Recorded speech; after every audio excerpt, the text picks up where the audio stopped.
Room's hazy, but your vibe is crystal clear.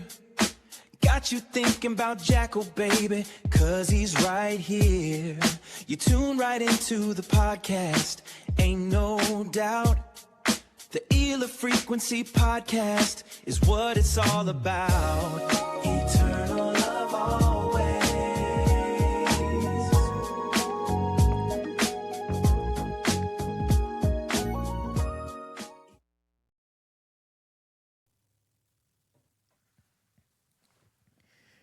What's up? It's Jackal. Thank you for joining me on the Ealer Frequency Podcast. You could have been anywhere in the world right about now, but you chose to take this time to spend it with me, and I appreciate that.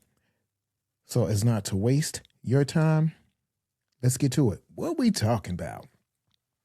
We are finally talking about a little bit about Iceman and a little bit about Jay-Z's freestyle and a lot of bit about what I think about all this.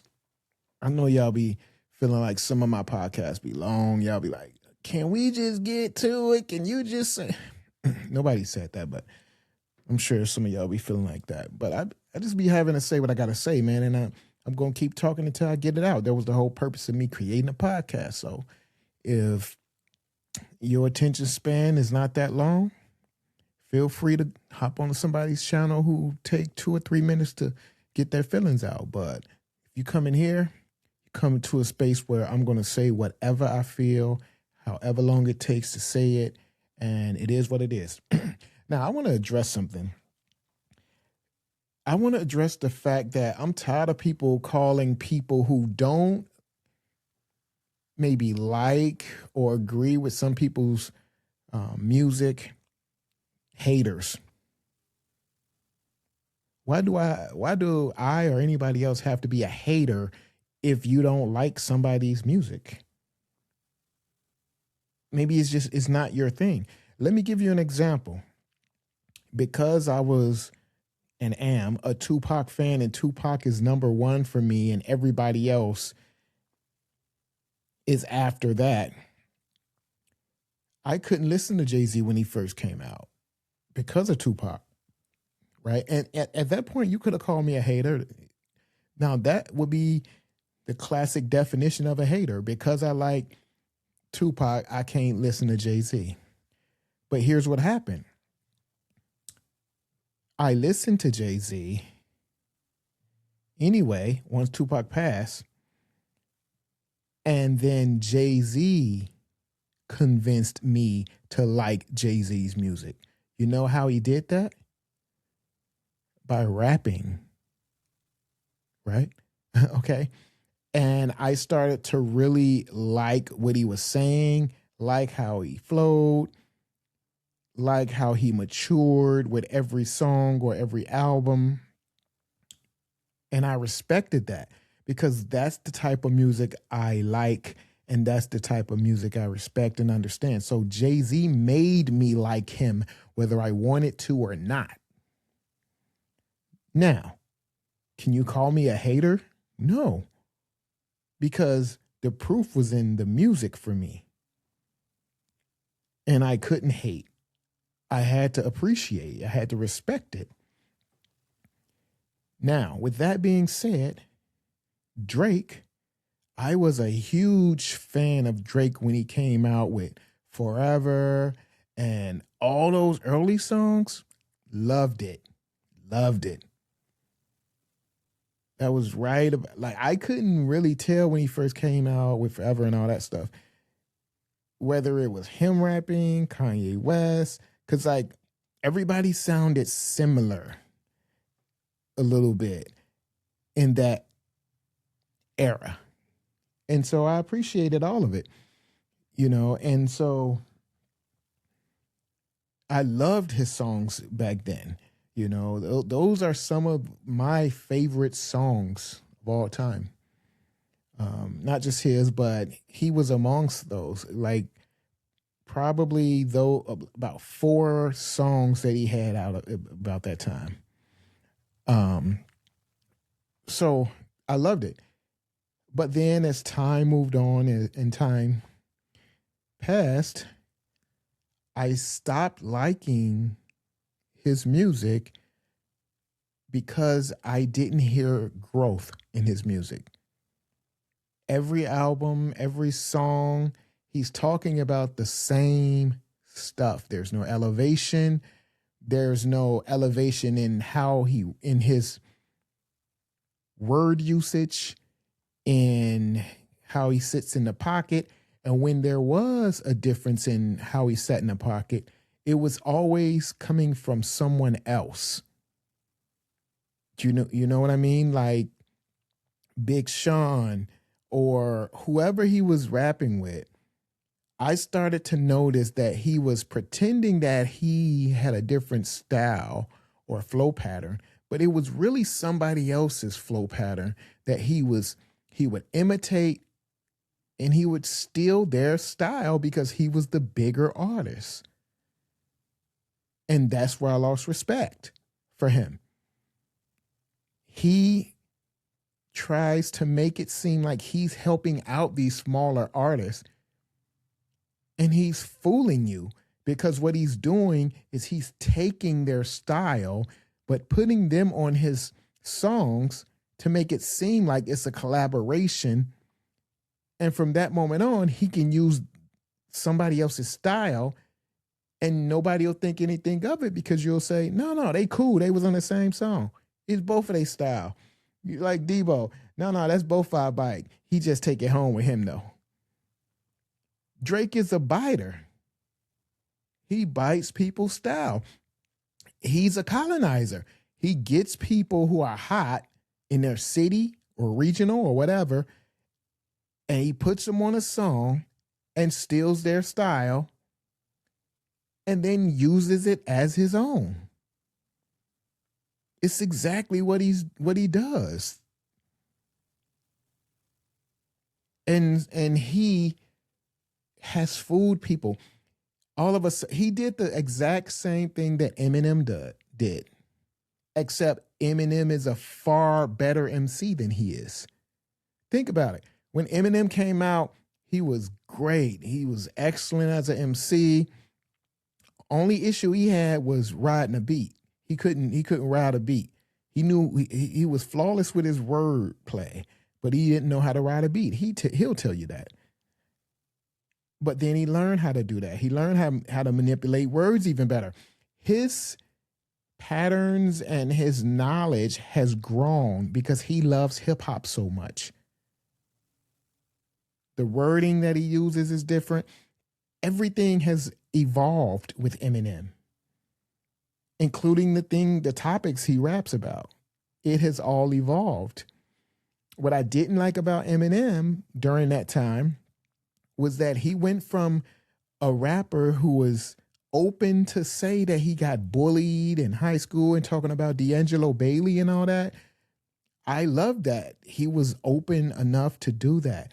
But then 3 albums in, all of a sudden, he was a tough guy, shooting paintballs at Insane Clown Posse and talking about hitting people over the head with a unloaded weapon. And all of a sudden, 3 albums later, he was a tough guy. You cannot go from being bullied to all of a sudden being a tough guy. Like your standards of living are way different now because you have been through no hardships where you were out in the street meeting people and having to fight, because now you're well off, practically rich, but now you're tough. And it's his surroundings that made him feel tough, because now he's with 50 Cent. Now he's with, he's surrounded with Dre, 50 Cent, G-Unit, all these people who are somewhat tough because of their lived experience, right? And now all of a sudden you're tough too because you hang around them. So I never bought that tough guy act from Eminem. Now I can say, okay, the more you mature as a man, the tougher you get somewhat, the more protective over family and less afraid and less fearful you get. That's natural. But going from being bullied to thinking you're a bully is pretense. You're pretending. So with Eminem, at least I can still appreciate him and respect him because his knowledge of hip hop and rapping ability has also elevated. So I can stand the, oh, I'm a tough guy act now, as long as your skills have elevated also. So that's what kept me with Eminem, even though I didn't like the tough guy act. I was like, okay, but his skills have elevated. He's an elite MC. Right. Drake, the same thing. Except I cannot say he's an elite MC because there have been people, he has been using other people's pens. Other people has pushed his songs. Now, Kanye West is one of my favorite rappers. And there have been people who wrote for Kanye West. But you know why I can accept that from Kanye West? Because Kanye West is also a producer and an engineer. He is not just a rapper who is known for rapping. He's written for other people.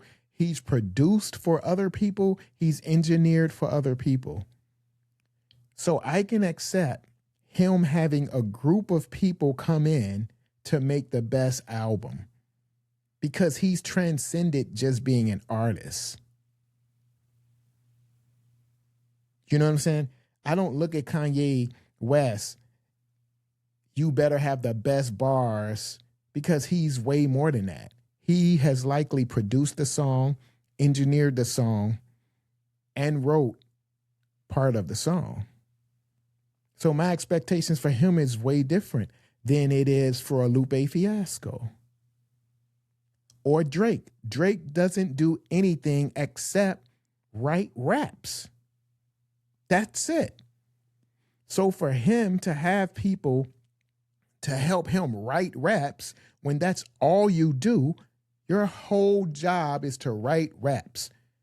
And for you to have collaborations with you writing raps, you're not Kanye West. You're not Dr. Dre. You're not Pharrell in the Clips. You understand what I'm saying? You're just a MC. That's it. That's your whole title. Your whole title comes from your pen. But now we learned that it's not your pen that we're listening to. It's your pen and other people. Quentin Miller, like, that's not acceptable. And on top of you not even using your own pen, you're a tough guy now. We seen you on Degrassi. We seen you in multiple videos and interviews talking like a nerd, using nigga with the ER on it.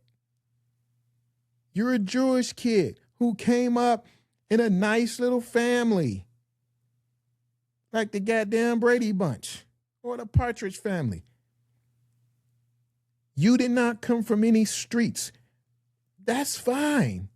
But now you're pretending like you're this big mafioso or hitman or you're tough. You're going to get people knocked off and blah, blah, blah.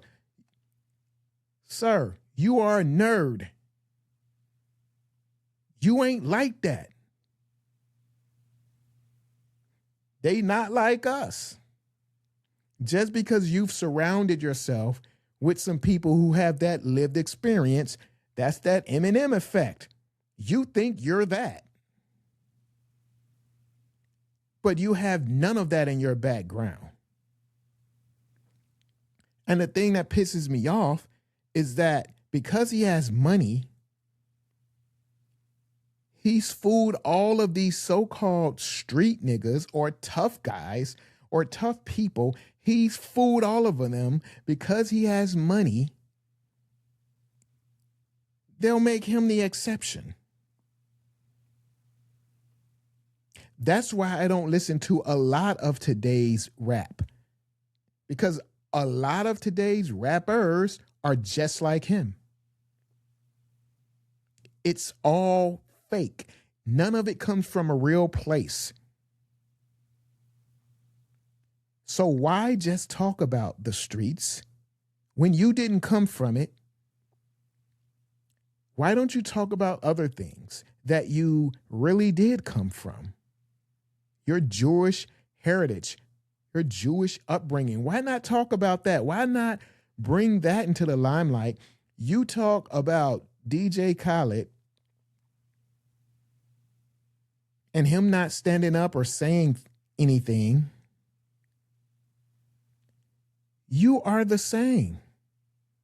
You do not go into your heritage either, or your upbringing, about your Jewish upbringing. You do not go into debt. You do not go into depth about any of that.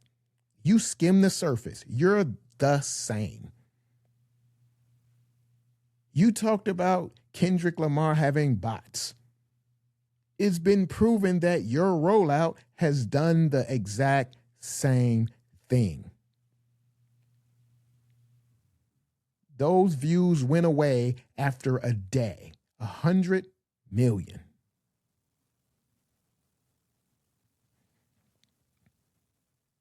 Nobody's talking about that. Nobody's bringing that up. And you were the one saying, nobody's talking about that.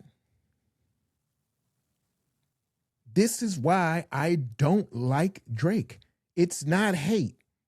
It's he's doing things that I do not respect any grown man doing. That's not hate. That's holding someone accountable. You guys are acting like somebody can come back 2 years after they got their ass whooped and still talk about the person who whooped their ass as if it never took place. 2 years later. Where they do that at? Only you people who have never been through anything in life will respect that. You get your ass whooped and you come back 2 years later talking about the person who whooped your ass like it did never happened. I have no respect for you. None. You dropped Drake has dropped 3 albums. And of course he's flooding the charts. Because it's nerds and people like you who buy and listen to that. You buy into his fake persona because you're fake yourself and you have no lived experience to know anything otherwise. And all of you who ride the coattail, who do have that lived experience, you could be bought cheaply. People on the Joe Budden podcast saying stuff like, no, y'all stay on that side. Y'all stay on that side. Why would I not? Why would you ever in your mind think I'm going to jump to your side, sir, when you got your ass whooped, was knocked out for 2 years, and just because you come back with 3 albums, you think I want to be back on your side? No, you're still a loser.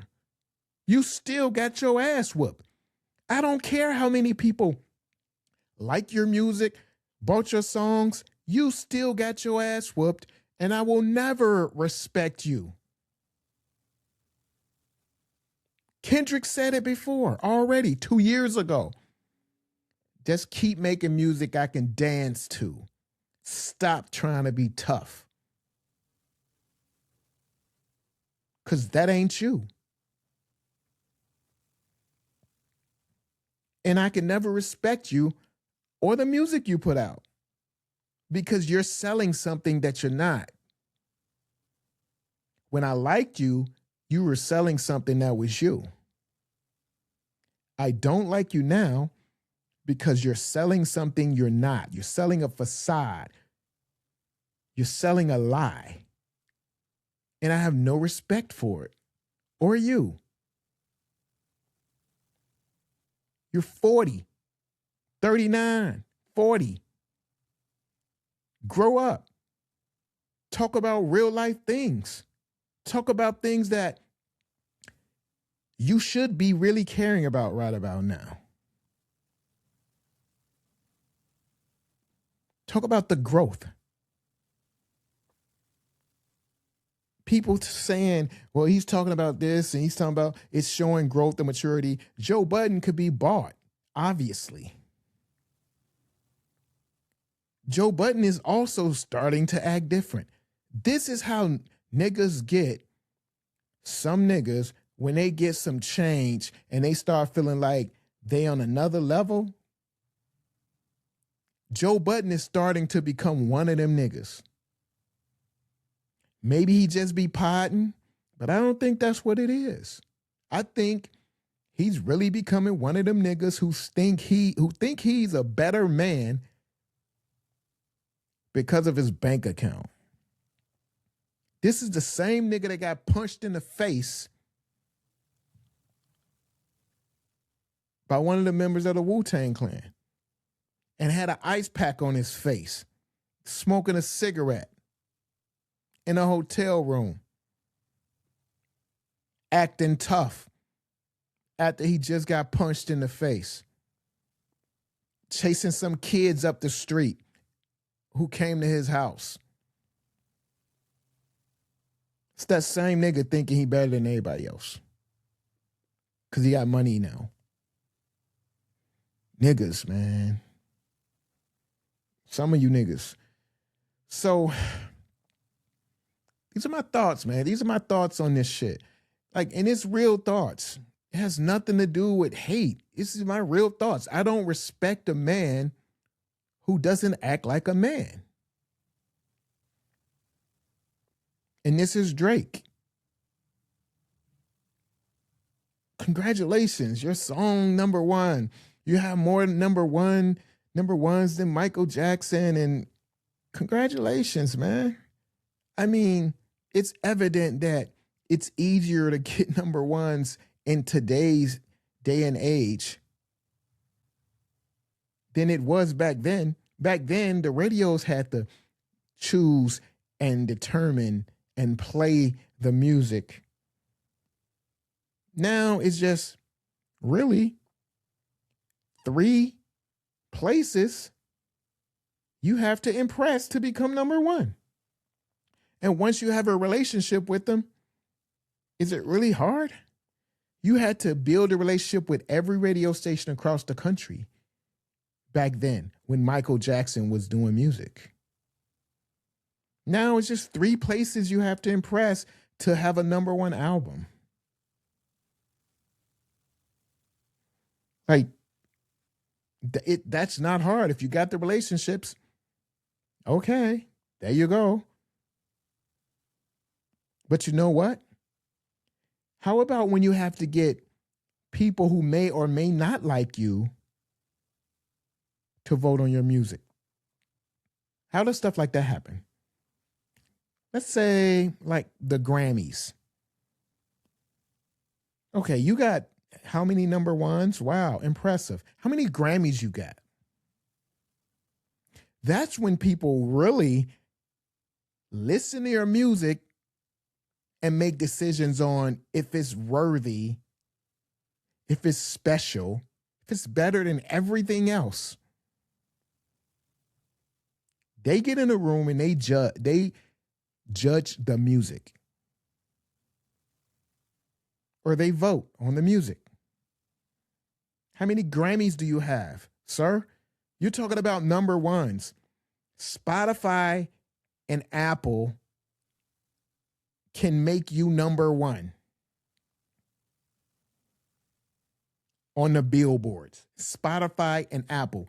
Just those 2 streaming platforms can make anybody #1 on the billboards.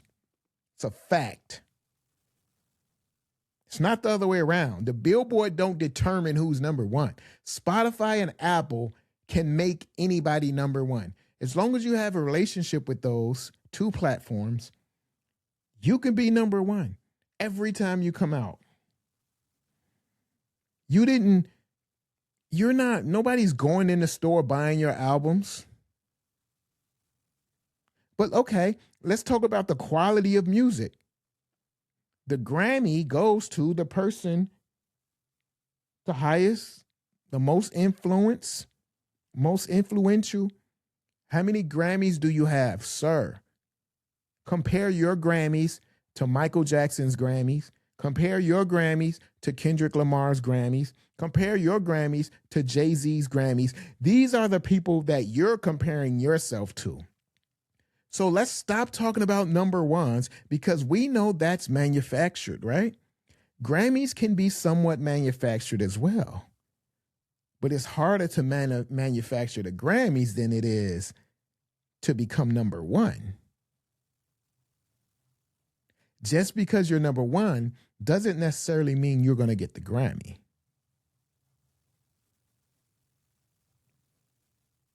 So Kendrick has how many Grammys? Jay-Z has how many Grammys? Michael Jackson has how many Grammys? Drake has how many Grammys? So you want to talk metrics. Talk all the metrics. Don't just talk about number ones. Again, I don't respect this. I don't respect this guy acting like he got the culture on lock because he got more number ones than Michael Jackson. Several people have more number ones than Michael Jackson. Mariah Carey has more number ones than Michael Jackson. So why are people acting like, oh, he's the best ever since he has more number ones than Michael Jackson? How come Mariah Carey isn't the best ever then? She has more than Michael Jackson. See how it doesn't make sense? See how it's not even a real statistic? It's fabricated. It's made up. Michael Jackson doesn't have the most number ones. There are several people above him. Drake is just one of them.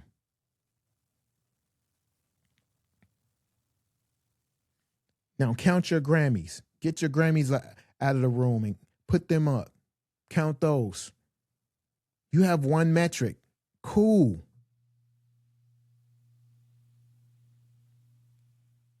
Matter of fact, Michael Jackson just got to hit another metric, the first artist ever to be in the what? Top 100 in 10 decades or something like that.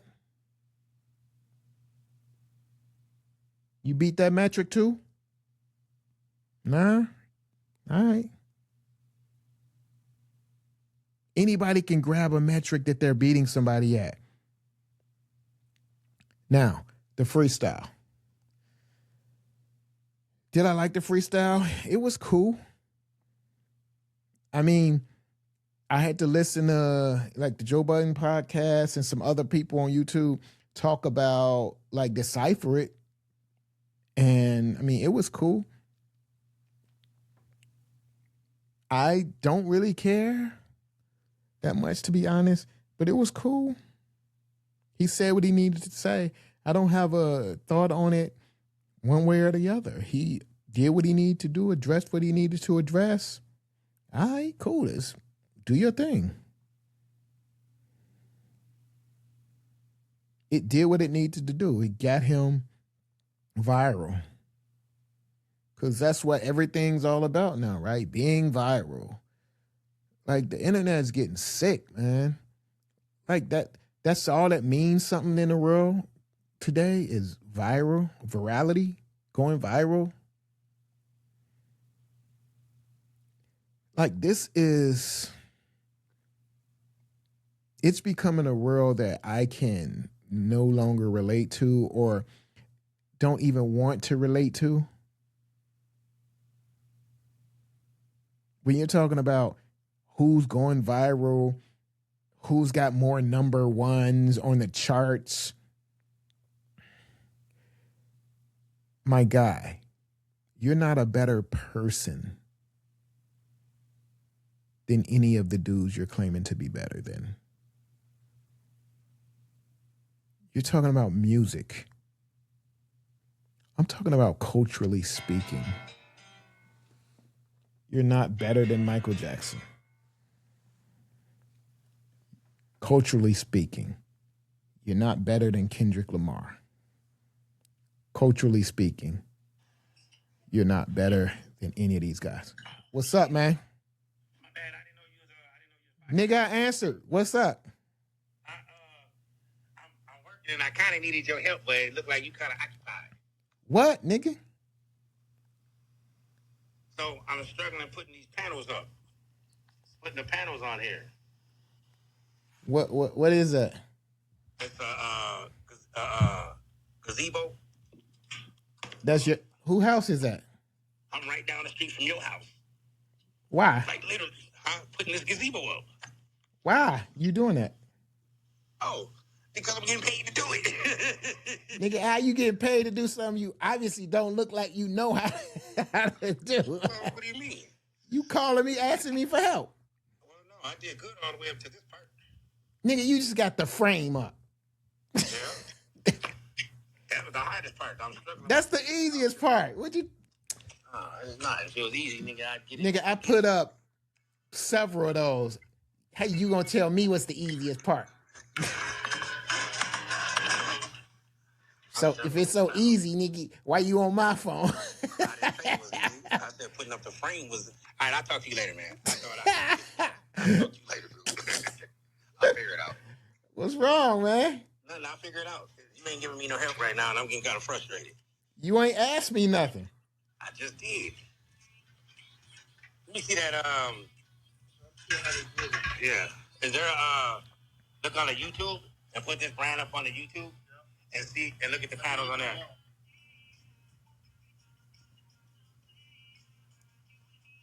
Yeah. Hey, what's the question? Everything else is up, but the panels. I don't. Nigga, what's the I question? don't get it. What's the I question? ain't got one no more. I ain't got one now. All right, let me call you back. All right.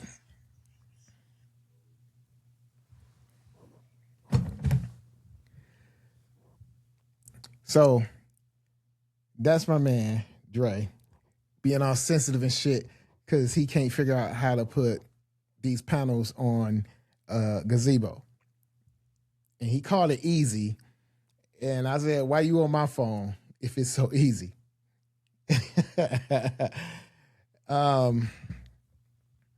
But anyway, he got frustrated, but it don't matter. I get frustrated too. We all get frustrated about things. But yeah, anyway, about the freestyle. No biggie. I mean, it's cool. He felt the way, so he responded. I don't think much about it, if I'm being honest. It's cool. Homie said something about him in a rap battle, and he responded in his freestyle. All right. If he gonna take it on a rollout for album he doing, that's cool. But if he's not, that's cool too. I don't really want Jay-Z to be in like no rap battle with this dead nigga, like, cause he dead. He died already. He's trying to resuscitate himself by getting into a battle with somebody else, but on a level that people will respect him if he went. What he got to lose? Think about it. What he got to lose? He's been killed already. Right?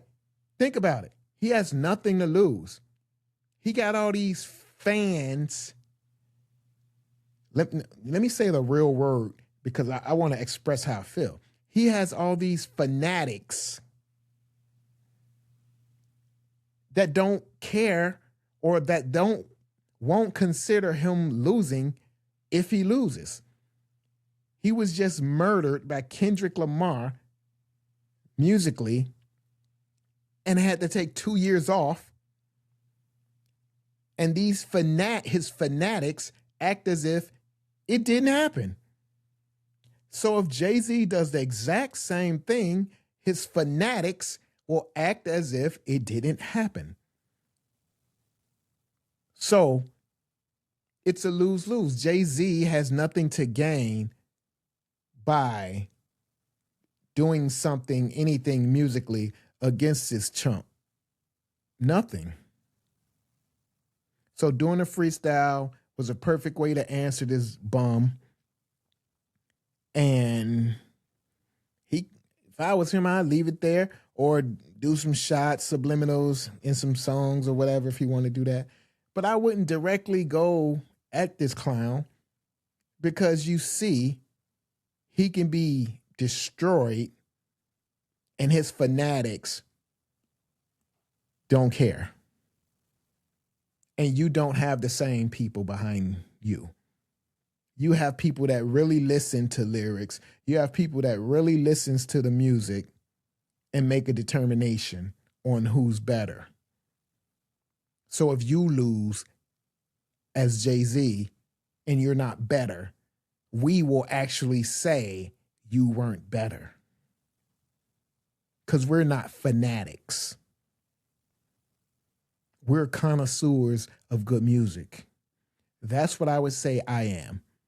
I'm a connoisseur of good music. If there's good music and I respect the artist, I will listen to the music. But if there is good music and I've lost respect for the artist and him doing the art, there's no need for me to listen to the music because it's not my style of music. It doesn't matter if it's good or not. There's good rock and roll. I'm not listening to it because it's not my kind of music. Does that mean I'm a rock and roll hater, that I hate rock? No, it just means that that's not the type of music I prefer to listen to. Drake, whatever music he makes, is not the style of music I prefer to listen to because it's not mature enough for me and for my taste. It's kiddie music. It's pretentious.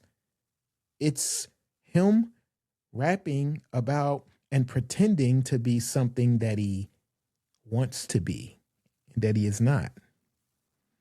And it's him not being mature enough to talk about the things that he actually is. Drake, in a nutshell, is a crybaby, raps about taking other men's women. This is something little boys rap about, in my opinion. He talks negative about women who don't want to be with him or don't like him for no reason. He picks fights with women.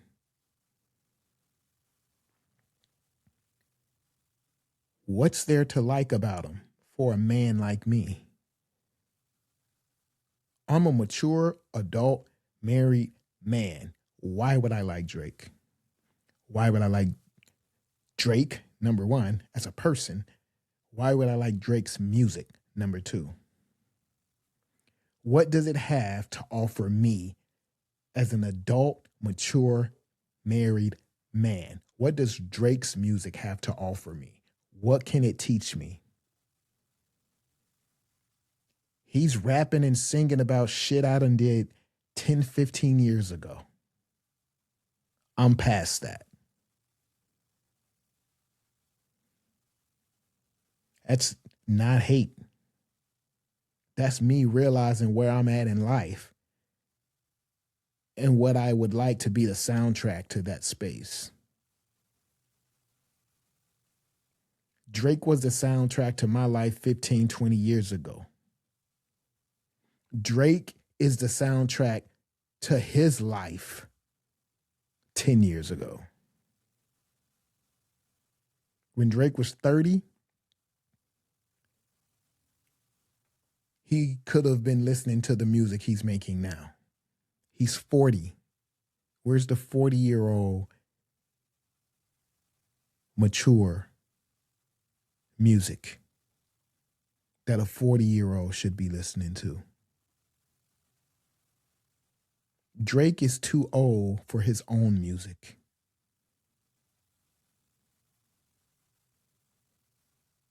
You put Drake's music on in the club, he should not be there.